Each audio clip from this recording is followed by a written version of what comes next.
Vous savez, aujourd'hui, il y a une grande bataille qui se livre pour l'âme de notre nation. Pour l'âme de notre nation. Nous sommes en danger d'oublier qui nous sommes en tant que Français et d'où nous venons. Dans beaucoup d'endroits et de domaines dans notre pays, les libertés civiles et religieuses de base sont attaquées. Au nom du politiquement correct, où l'on passe d'une laïcité de tolérance à une laïcité de surveillance. Comme le dit le rapport sur la liberté de religion en France du CNEF, le Comité national des évangéliques de France, qui ont remis à l'ONU en octobre 2022. Écoutez quelques éléments de conclusion. Le CNEF salue l'engagement de la France en matière de respect des droits de l'homme. Donc l'objectif, ce n'est pas de tout critiquer. C'est de savoir apprécier ce que nous avons dans notre pays. Mais aussi, le CNEF encourage à garantir un exercice plein et entier de la liberté de pensée, de conscience et de religion et de la liberté d'expression de tous pour permettre de vivre ensemble avec nos plus profondes divergences. Et notre pays, notre nation est également menacée au niveau de ses libertés civiles et religieuses lorsque vous entendez avec moi la constitutionnalisation de l'interruption volontaire de grossesse, IVG, où le CNEF, toujours dans son communiqué du 1er mars 2024, dit la chose suivante, résolument du côté des femmes en situation de fragilité, et particulièrement conscient avec Madame Simone Veil, que l'avortement est toujours un échec quand il n'est pas un drame. C'est ce que disait Madame Simone Veil, mais aujourd'hui les politiciens ne vous rappellent pas cette phrase de Madame Simone Veil. Que l'avortement est un échec quand il n'est pas un drame. Les protestants évangéliques de France appellent le gouvernement à veiller à offrir aux femmes qui le souhaiteraient la liberté et les moyens de garder ou de confier leur enfant. Pour celles-ci et pour celles qui feraient un autre choix, nos communautés veulent rester des lieux d'accueil qui manifestent l'amour, la grâce et la vie que porte l'évangile de Jésus-Christ. Et tout le monde peut dire... Voyez-vous, quand nous cessons d'accorder de la valeur à quelque chose, nous finissons par le perdre.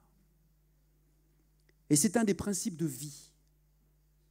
Une fois que nous ne comprenons plus pourquoi une chose est importante, nous n'avons plus de raison d'y être fermement attachés.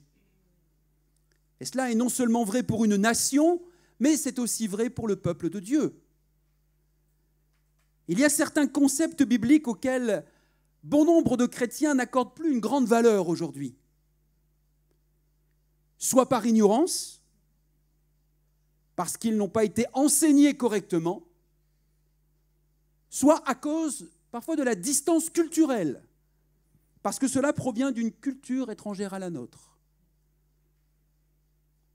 Avec ce deuxième message de la série « La puissance du sang de Jésus-Christ », je désire vous partager un de ces concepts bibliques importants. Donc note-le bien, ce concept que nous allons partager ce matin est important, le principe de l'alliance de sang. Le principe de l'alliance de sang. Et c'est le titre de ce deuxième message, la révélation de l'alliance de sang. Et le premier point, nous verrons 2 points dans ce message. Le premier point, c'est une alliance bien meilleure. Dis-le à ton voisin, une alliance bien meilleure. Non, certains ne l'ont pas fait. Dis-le vraiment à ton voisin. Une alliance bien meilleure.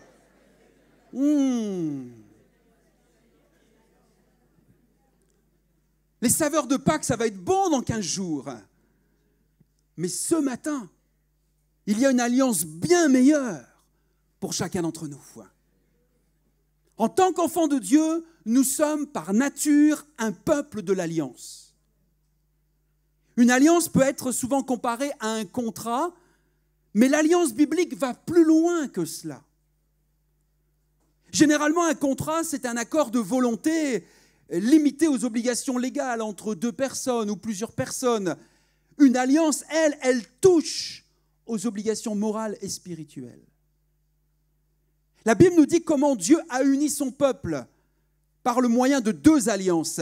L'ancienne alliance, qu'on appelle aussi parfois l'Ancien Testament, avec Abraham et ses descendants, et la nouvelle alliance à travers Jésus-Christ. Pourquoi y a-t-il eu deux alliances? La nouvelle alliance en Jésus a accompli l'ancienne alliance et a réalisé certaines choses que l'ancienne alliance ne pouvait pas accomplir. Lisons ensemble dans la version Bible français courant ce texte de Hébreux. Vous pouvez prendre vos Bibles, vous avez pris vos Bibles ce matin, vous avez eu le bon réflexe de partir, pas seulement avec votre téléphone ou avec votre enfant, mais vous avez pris aussi le réflexe de dire « Tiens, c'est dimanche aujourd'hui, je vais à l'église, ce serait peut-être bien que je prenne ma Bible avec moi. » Qu'elle soit petite ou grosse, tu as ta Bible avec toi. Pasteur, c'est bien d'avoir aussi sa Bible dans son téléphone. Alléluia. Mais là où tu veux, la Bible. Dans ta poche, dans ta tête, dans ton cœur. Hébreux 8, chapitre 8, versets 6 et 7. C'est d'ailleurs quelque chose que tu peux souligner dans ta Bible parce que c'est un verset qui correspond à un concept biblique extrêmement important que nous allons étudier ce matin. L'auteur de la lettre aux Hébreux nous dit « Mais maintenant, Jésus a été chargé d'un service bien supérieur, car il est l'intermédiaire d'une alliance bien meilleure, fondée sur de meilleures promesses. Si la première alliance avait été sans défaut, il n'aurait pas été nécessaire de la remplacer par une seconde. Jésus est le médiateur d'une alliance bien. Il y en a un qui a compris. Jésus est le médiateur d'une alliance bien plus excellente, peut-être dans votre parole, dans votre Bible, il est écrit. Pourquoi est-ce qu'elle est plus excellente? Parce que Jésus la rend plus excellente. Alléluia! La première alliance était simplement un type, une ombre des choses à venir. Elle n'avait pas directement Jésus. Elle n'avait au contraire que le sang des animaux sacrifiés. Et dans la nouvelle alliance, Jésus est le personnage principal. La nouvelle alliance, elle a le sang précieux, inestimable, de l'agneau de Dieu qui ôte le péché du monde. Oh là là, je ne sais pas, vous êtes concentrés ou vous êtes fatigués. On va mettre la clim à 16 degrés. Dans la nouvelle alliance, réalisez avec moi que nous avons le sang précieux et inestimable de l'agneau de Dieu qui ôte le péché du monde. Alléluia! Il n'y a que lui qui peut ôter ton péché, mon péché, le péché de la nation française. Que Jésus. Et pour bien comprendre la signification du concept de l'alliance, nous allons regarder ensemble premièrement à ses origines hébraïques. Le mot hébreu pour l'alliance est bérite. Tu le dis avec moi? Bérite. Bérite. Qui tire son origine d'un mot signifiant couper jusqu'à ce qu'il y ait du sang. Couper jusqu'à ce qu'il y ait du sang. Donc, dans la perspective hébraïque, telle que révélée et établie dans la Bible, sans le sang, il n'y a pas d'alliance. Sans le sang, il n'y a pas d'alliance. Je ne sais pas pour vous, mais certains, je pense, vont me comprendre. D'autres vont me trouver comme un dinosaure quand je vais raconter cette anecdote. Mais moi, je me souviens, quand j'étais enfant, les films que j'aimais regarder, là je parle quand j'avais entre 8 et 10, 12, 13 ans, j'aimais bien regarder avec mon grand-père, avec mon papy Henri. Seulement, bien sûr, quand je n'avais pas l'école le lendemain, donc c'était le mardi soir, et le mardi soir, il y avait quelque chose qui s'appelait la dernière séance. Il y en a qui se souviennent de la dernière séance? Je ne vais pas vous chanter la chanson d'Eddie Mitchell, hein? Et j'aimais surtout ces films des westerns où il y avait des Indiens et des cow-boys. Ah, je vois, il y en a qui s'allument un peu plus, là. Et dans une scène d'un de ces films, il y avait José Wells, le hors-la-loi, qui sort à un moment son couteau, qui fait une entaille dans sa main. Et le chef indien fait la même chose. Il entaille aussi sa main, la paume de sa main. Puis, à un moment, ils joignent leurs mains. Ils mélangent leur sang. Et ils deviennent frères de sang. Vous connaissez un petit peu ce principe? Ah, il y en a peut-être qui disent « Oh, maintenant c'est plus moderne, pasteur. On crache dans les mains. Tac. On se crache dans la main, tac, on se tape dans la main. Et ça s'appelle jurer, cracher. » Bon, chacun son truc. Mais c'est pour signer une alliance. Certains, je me souviens, pour parfois établir une alliance, c'était plus un contrat parfois. Il y en a qui ça se passe beaucoup autour de la table, hein, notamment en France. Et dans le milieu du bâtiment, la parole est une poignée de main, tu signes ton contrat. Tu signes ton alliance, ton engagement. Il y a un équivalent à Bérit en hébreu, et il y a un équivalent en grec dans le Nouveau Testament qui s'appelle diathéké. Tu le dis avec moi? Diathéké. Diathéké. Non, ce n'est pas le nom d'un nouveau membre à l'Église. C'est, en grec, dans le Nouveau Testament, un mot qui se réfère à une volonté qui distribue sa propriété après la mort, selon les vœux du propriétaire, et qui est complètement unilatérale. Diathéké. Voyez-vous, les alliances humaines entraînent des exigences mutuelles d'aide, de soutien des deux parties.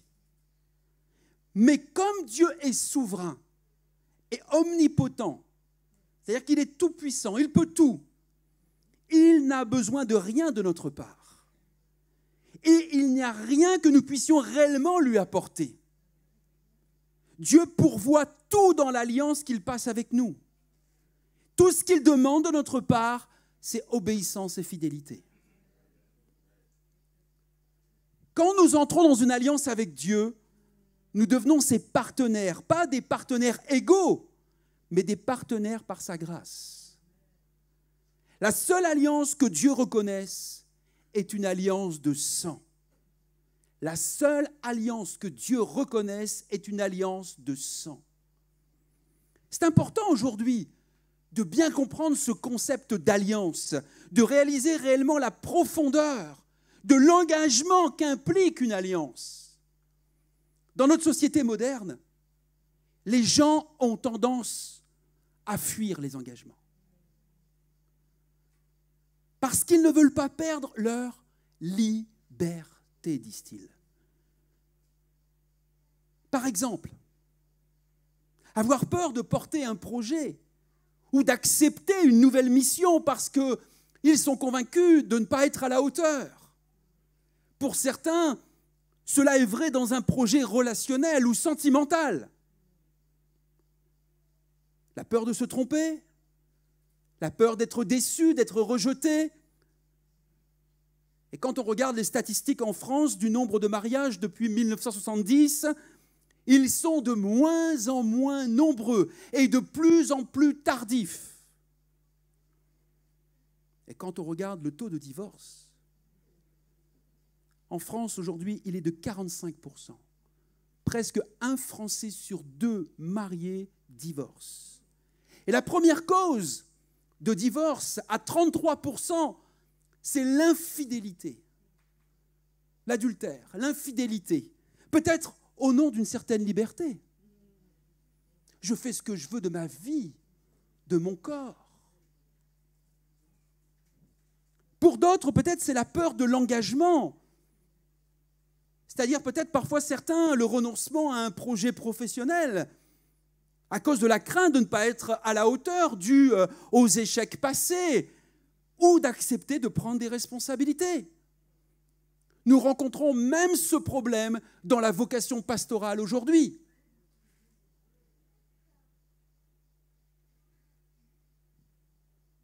Et même pour bon nombre de nos contemporains, ils fuient l'engagement vis-à-vis d'un projet spirituel. Parce qu'ils ne veulent pas accepter le message de la bonne nouvelle de l'Évangile et de suivre le meilleur maître qui existe, à savoir Jésus-Christ, pour mettre justement leur liberté à son service. Moi, en tant qu'enfant de Dieu, je peux dire, je suis libre. Et j'ai décidé un jour de mettre ma liberté au service du Maître, au service du Roi des Rois.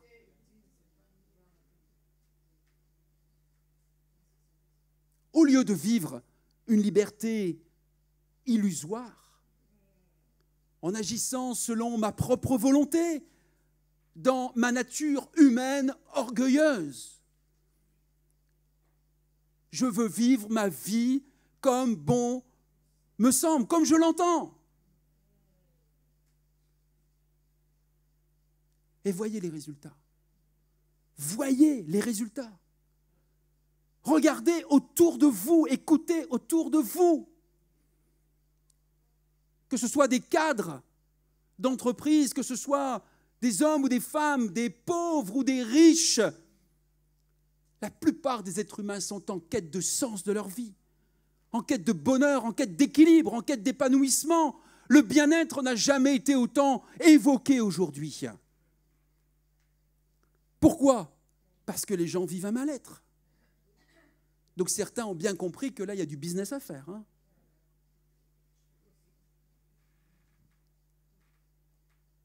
Qui plus est, aux yeux de beaucoup aujourd'hui, parler du sang de cette manière semble franchement barbare. Le sang était pourtant vraiment très important dans l'état d'esprit hébreu, parce qu'il l'était pour Dieu de la Bible et qu'il l'est toujours en 2024. Sans le sang, pas d'alliance. Sous une alliance, le nom de chaque partenaire appartient à l'autre. C'est pourquoi, en tant que chrétiens, vous et moi, nous pouvons dire que nous portons le nom de Christ. Amen. Il est à nous et nous sommes à lui. Et parce que nous sommes sous alliance et que nous portons son nom, eh bien, toutes ces ressources sont à nous. Toutes les ressources de Dieu sont à nous. C'est Pierre qui le dit de cette façon dans sa deuxième lettre. Par sa divine puissance, le Seigneur nous a donné tout ce qui nous est nécessaire pour vivre dans l'attachement à Dieu. Il nous a fait connaître celui qui nous a appelés à participer à sa propre gloire et à son œuvre merveilleuse. Et notre Seigneur est très généreux avec ses ressources. Il n'est pas avare dans ses ressources. Quelles sont véritablement les ressources, Pasteur Laurent ? Je ne vois pas trop bien là. Tu ne vois pas trop bien. Mais rien que le salut de ton âme, le salut pour l'éternité. Combien aimerait vivre déchargé de la culpabilité et de la honte et de la condamnation, être libre au fond de toi, savoir que tu as une espérance pour la vie éternelle, une vie éternelle qui commence dès ici-bas sur la terre. La vie éternelle, elle ne commence pas au ciel, elle commence déjà ici. Dès que tu as accepté Jésus, la vie éternelle commence. Le Seigneur est très généreux avec ses ressources et parce qu'il est généreux, nous pouvons l'être aussi. Avec tout ce qu'il nous a donné. En tant que chrétiens, nous portons le nom de Jésus. Nos dettes sont ses dettes. Et il les a payées à la croix. Moi, il y en a que je voyais déjà qui se réjouissaient, qui allaient sortir leur facture, là, la dernière dette, du loyer qui est impayé. Ah, ok, Seigneur Jésus, mes dettes sont tes dettes. Tiens, occupe-toi de cela. Mais fais-le, mets-le au défi. Jésus est capable de s'occuper de tes dettes financières. Mais sache et rappelle-toi surtout qu'il a payé ta plus grande dette, le rachat de ton âme, le pardon de tes péchés. De même, ses intérêts et ses priorités sont les nôtres. Parce que nous avons passé une alliance avec lui. Nous sommes entrés dans une alliance de sang avec le Dieu vivant et vrai pour aller dans le monde, porter la bonne nouvelle à toute la création. Et cette bonne nouvelle, eh bien, c'est celle que Jésus a fait une alliance avec nous, afin que quiconque croit en lui ne périsse pas, mais qu'il ait la vie éternelle. Alors nos sœurs, nos 5 sœurs qui vont aller en Côte d'Ivoire vont aller partager ce message aux enfants, dans les orphelinats, dans les dispensaires, à ce peuple ivoirien qui en a besoin. Mais nous, le 30 avril, on va le faire aussi à Mantes-la-Jolie. Parce que nos contemporains, ceux qui nous entourent ici à Mantes-la-Jolie, c'est une terre de mission. Cosmopolite, il y a du monde, de différentes nations, de différentes nationalités, qui ont besoin d'entendre également cette bonne nouvelle. Jésus a fait une alliance avec toi, mon ami, une alliance de sang. Et si tu crois en lui, si tu places ta confiance en lui, alléluia, tu as une espérance dès ici-bas pour la vie éternelle. Considérez avec moi un instant ce que signifie pour nous le fait d'avoir fait alliance avec le Seigneur de l'univers. Sur la croix, Jésus a mêlé son sang au nôtre. Symboliquement, nous avons serré la main de Dieu et Dieu a serré la nôtre. Ces biens sont devenus nos biens. Qu'avions-nous avant de serrer la main de Jésus ? Qu'avions-nous concrètement avant de serrer la main de Jésus ? Rien. Nous étions pauvres et misérables. Nous ne le savions pas. Mais nous n'avons rien parce que tu n'emporteras rien dans l'éternité. Sauf qu'un jour, tu devras rendre compte de l'état de ton âme. Maintenant, nous avons Jésus, le prince des cieux, à qui appartient l'univers entier et tout ce qu'il contient. Et maintenant, le Saint-Esprit nous serre la main et nous dit, chaque matin, écoute, toutes ces ressources sont à toi. Tu es co-héritier de Christ. Il est ton grand frère, ton frère de sang. Alléluia. Tu peux serrer la main de Jésus. Il est ton frère de sang. Et c'est mon deuxième point. Alors que nous avons vu qu'il y a une alliance bien meilleure, mon deuxième point, c'est frères et sœurs de sang de Jésus. Parce que je ne voudrais pas laisser les sœurs de côté. Nous sommes frères et sœurs de sang de Jésus. Qu'est-ce qui a poussé Jésus à faire cela ? À offrir sa vie à la croix? La réponse est très simple. L'amour. L'amour. Par amour, Dieu a envoyé son Fils mourir pour chacun de nous. Par amour, Jésus a volontairement enduré la torture. Et il a souffert la mort sur la croix, prenant notre péché sur lui, afin que nous soyons rachetés. C'est ça la dette. Nous sommes rachetés. Nous avions une ardoise énorme. Dieu l'a effacée. Et il a même oublié nos péchés. Là où parfois toi tu t'en rappelles encore. Là où parfois toi tu remets un petit peu sur ton dos ce que Dieu a enlevé. Arrête de procéder comme ça. Dieu a payé ta dette en Jésus-Christ. Acquitté, racheté, affranchi. Jésus est devenu péché pour nous, afin que nous puissions devenir justice de Dieu en lui. Par amour, Jésus a répandu son sang, comme nous l'avons vu dimanche dernier, à 7 reprises, afin que nous puissions être guéris, délivrés et guéris. Dans l'évangile de Jean, chapitre 15, verset 13, tu peux souligner ce verset également. Tu le connais, certainement, il n'y a pas de plus grand amour que... Il n'y a pas de plus grand amour que de donner sa vie pour ses amis. À cause de l'alliance de sang, un échange a eu lieu. Jésus a pris notre mort et nous a donné sa vie à la place. Nous étions morts spirituellement, mais Jésus nous a fait renaître, revenir à la vie. C'est difficile d'expliquer ça autrement. Mais tout ce que nous avons à faire, c'est de le croire et de l'accepter. C'est de le croire et de l'accepter. Si vous êtes nés de nouveau, vous êtes frères de sang avec Jésus-Christ. Vous avez d'une certaine façon pris vos poignets, vous les avez placés contre ses poignets percés par les clous et ensanglantés, et vous êtes entrés dans une alliance de sang avec lui. Cela signifie que vous vous êtes engagés à l'aimer, à le suivre, à lui obéir et à vivre uniquement pour ses intérêts et ses projets.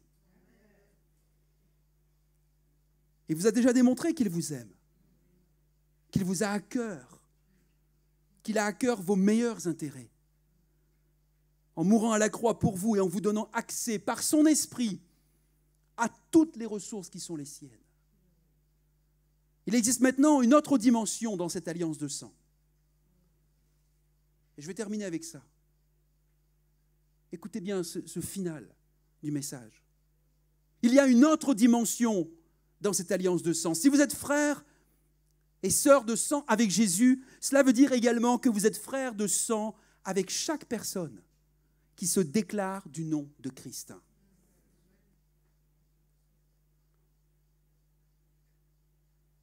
Qu'il soit dans l'église locale EMI ou n'importe où ailleurs, vos frères et sœurs chrétiens sont plus que de simples amis.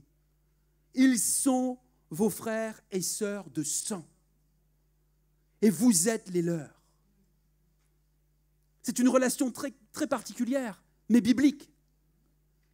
Et je suis convaincu que si nous recevons aujourd'hui cette révélation de ce que signifie vraiment passer une alliance avec une autre personne, bon nombre de conflits, de querelles et de divisions internes disparaîtraient. La communion entre chrétiens ne serait pas affectée, voire rompue, pendant des années parfois, par des arguments sur la doctrine, le style de louange ou de musique, ou encore des décisions financières. Oui, je suis conscient qu'il y a un combat spirituel qui n'est pas à minimiser, puisque Satan vise à semer la division et la discorde parmi les chrétiens. Mais je suis convaincu qu'une partie du problème prend sa racine dans le fait que ceux et celles qui ne comprennent pas la notion d'alliance de sang ne la considèrent pas comme un engagement sérieux avec des implications qui transforment notre vie. Et dans ces cas-là, nous faisons le jeu de l'adversaire. Une fois que nous devenons frères et sœurs de sang, les alliances avec Dieu exigent que nous agissions comme des frères et des sœurs de sang. Ça signifie s'aimer les uns les autres. S'aimer les uns les autres. Même quand les préados ouvrent la porte, nous les aimons. Alléluia. Bénissons nos préados et l'équipe qui s'en occupe. Cela signifie être mutuellement au service de l'autre. Être frères et sœurs de sang signifie prier les uns pour les autres. Partager des paroles d'encouragement. Chercher le bien de l'autre, et comme le dit Paul aux Philippiens, c'est placer les intérêts des autres au-dessus des nôtres. C'est chercher à édifier la foi de l'autre, pas à l'écraser, à briser sa foi, mais au contraire à l'édifier, à la fortifier. C'est apprécier, valoriser les dons et les contributions uniques au corps de Christ de chacun. Pas beaucoup d'alléluia, hein? ça prouve qu'on a encore beaucoup de progrès à faire. Ou que nous n'avons pas encore bien saisi ce que signifie être frères et sœurs de sang, en fait. De cette alliance de sang. De cette dimension d'être frères et sœurs de sang. Parce que nous avons le même Père et le même destin. Et nous devrions refléter cela dans la façon dont nous nous comportons les uns envers les autres. Il y a une profonde signification à être un frère, une sœur de sang de Jésus. Une alliance de sang comprend un code de langage et de comportement qui lui est propre. Faire une alliance veut dire faire partie de la même famille de foi. Et être absolument fidèle et loyal à ceux qui sont dans la même alliance que nous. Cela signifie être prêt à payer le prix. Prêt à donner nos vies les uns pour les autres. Comme Jésus a donné sa vie pour nous. Souvenez-vous de ces paroles de Jésus. Il n'y a pas de plus grand amour que de donner sa vie pour ses amis. Nous avons part à une nouvelle alliance dans le sang de Jésus. Et tout comme Jésus a déployé cette alliance envers nous, il nous a appelés à l'exercer envers les autres. Et je terminerai avec ce verset de l'apôtre Paul dans sa lettre qu'il adresse aux chrétiens de Corinthe, lorsqu'il dit « Notre capacité vient de Dieu ». C'est lui qui nous a rendus capables, toi et moi. Et ça, c'est rassurant. Parce que si tu essayes de plaire à Dieu, si tu essayes d'obéir à Dieu avec tes propres capacités, tes propres raisonnements, tes propres ressources, tu ne vas pas aller bien loin, tu risques d'être déçu, frustré, blessé et de blesser beaucoup de monde autour de toi. Mais Paul nous dit, notre capacité vient de Dieu. C'est lui qui nous a rendus capables d'être les serviteurs d'une nouvelle alliance qui ne dépend pas de la loi avec ses commandements écrits, mais de l'Esprit. Car la loi avec ses commandements écrits inflige la mort. L'Esprit, lui, communique la vie. Alors, en tant que ministre de l'Alliance, tu ne savais pas, hein? Tu es ministre de l'Alliance. Alléluia. Tu es enfant de Dieu, mais tu es ministre de l'Alliance. L'Alliance de sang dont on parle. Nous sommes ministres de vie. Parce qu'il y a de la vie dans le sang de Jésus-Christ. La vie, la puissance et les bénédictions. Alléluia. Je vais demander à l'équipe de louange de me rejoindre, mais nous allons aussi terminer ensemble en priant. Nous sommes appelés à nous aimer les uns les autres, à nous encourager les uns les autres, à prier les uns pour les autres. Samedi dernier, avec Damaris, nous avions juste prévu d'inviter un couple à la maison. Et nous ne savions pas que ce couple allait nous faire une surprise. Et cette surprise, c'est qu'il n'y avait pas seulement un couple qui est arrivé à la maison, mais toute l'équipe des prédicateurs en formation. Donc il y a des couples et des célibataires dans cette équipe. Il y a des hommes et il y a des femmes. Et ils sont tous venus à la maison, oui, pour avoir un temps fraternel et manger avec nous. Heureusement, ils avaient tous amené un plat. Sinon, on aurait été vraiment limités. Mais ils ont tous apporté avec eux des paroles d'encouragement. Des paroles d'encouragement pour Damaris et pour moi-même. Et ça a été le meilleur repas, ça a été le meilleur menu d'entendre de leur part ce qu'ils avaient pu voir et apprécier chez nous. Parce que nous avons traversé une période difficile, parce que 2023 est une année la plus éprouvante que j'ai connue jusqu'à maintenant. Mais par la grâce de Dieu et par l'alliance de sang que des frères et sœurs ont compris et qu'ils ont mis en pratique, vous pouvez communiquer la vie. Vous pouvez communiquer des bénédictions. Vous pouvez communiquer un renouvellement, une restauration dans la vie de quelqu'un. Et c'est ce que j'aimerais vous inviter à croire, à accepter et à vivre dans cette église émie. Nous le vivons déjà. Nous le vivons déjà. Mais ça peut être multiplié. Ça peut être vécu dans une autre dimension encore. Dans une plus grande dimension encore.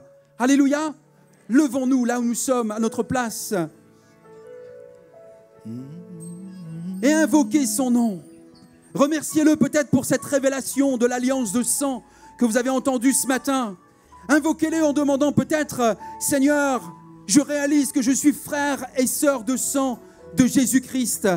Avec toi, Seigneur, mais aussi il y a une autre dimension à vivre dans l'Église, avec ceux et celles qui sont aussi mes frères et sœurs de sang à mes côtés, devant, derrière moi. Et je suis appelé davantage à les aimer, à prier, à les encourager, à leur apporter une considération, à encourager, à édifier leur foi, à les restaurer également par une visite ou par un appel téléphonique, avec des bonnes paroles que je peux leur accorder, une écoute également. Seigneur, fais de nous des ministres de l'Alliance, des ministres de vie, Seigneur. Et c'est alors que nous verrons et que nous vivrons des miracles parmi nous, des miracles de guérison, des guérisons dans les émotions, des guérisons physiques, des guérisons spirituelles, que nous vivrons des délivrances. Est-ce que vous avez envie de vivre cela, ce programme que Jésus nous a promis? Alors nous comprenons, nous avons une meilleure révélation de la puissance du sang de Jésus. Nous avons une révélation de l'alliance de sang qu'il a passée avec nous et que nous avons passé les uns avec les autres et nous aussi avec lui. Et nous voulons être fidèles et loyaux dans cet engagement, vous et moi, parce que nous voulons vivre les principes du royaume de Dieu.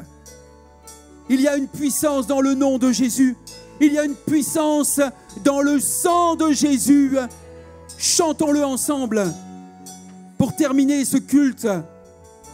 Et apprécie la révélation que tu as reçue ce matin. Médite-la. Remédite-la peut-être à la maison. Réécoute le message. Prends ta parole et prie cette promesse dans le nom de Jésus.